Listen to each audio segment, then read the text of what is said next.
In many organizations, process changes are a constant feature of work. Yet for the employees who implement them, these initiatives often add complexity without improving performance. This apparent contradiction reveals a deeper reality. Organizational change is not always driven by a simple goal of efficiency.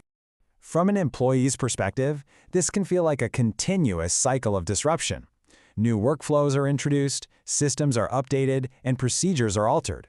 Yet the core challenges of the work often remain, sometimes beneath additional layers of complexity.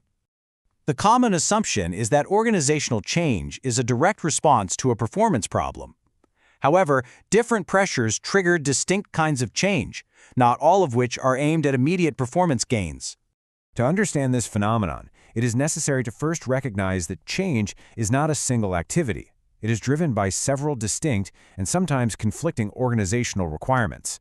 Most process changes can be classified into one of three categories, each with its own logic, pace, and purpose: radical redesign, incremental improvement, and a cumulative change. The first engine is a top-down, large-scale restructuring. Often called business process reengineering, it is typically a response to major market shifts, new technology, or intense competitive pressure. The goal of radical redesign is not to modify the existing system, but to reinvent it. It operates on the principle of starting from a clean slate to achieve dramatic rather than gradual improvements in cost, quality, or speed. The second engine is the opposite of radical redesign. It is a slow, steady, and bottom-up approach, focused on continual optimization, a practice also known as Kaizen. This approach relies on the existing workforce to identify and implement a series of small, iterative adjustments. The objective is to create a culture of sustained efficiency and quality with minimal disruption to daily operations. The third engine is more subtle and often goes unnoticed. It is not a planned project, but a slow accumulation of rules and procedures, a phenomenon known as instruction creep. Each new rule is typically a reaction to a specific problem or an attempt to prevent future errors. Over time, this buildup adds layers of bureaucracy, reducing employee autonomy and making simple processes more complex. When viewed side by side, the differences become clear. Radical redesign seeks breakthroughs through disruption. Incremental improvement pursues efficiency through gradual steps. A cumulative change seeks control through reaction, which carries a hidden risk of complexity.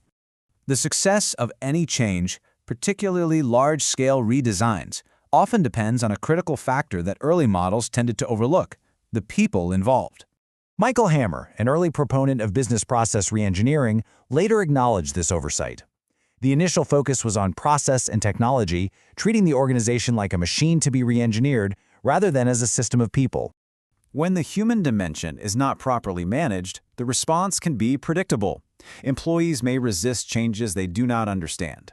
Constant disruption can lead to change fatigue, disengagement, and ultimately, a failure to adopt the processes that were designed to improve performance. This creates a common pattern. External pressure prompts a major top-down response.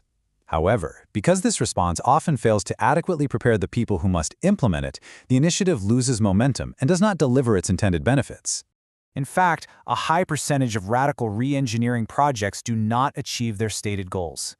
This common rate of failure highlights the profound difficulty of implementing large-scale organizational change. This leads to a deeper understanding of the system. The constant cycle of process changes is not always a simple, if sometimes flawed, attempt at improving performance. It is part of a larger balancing act.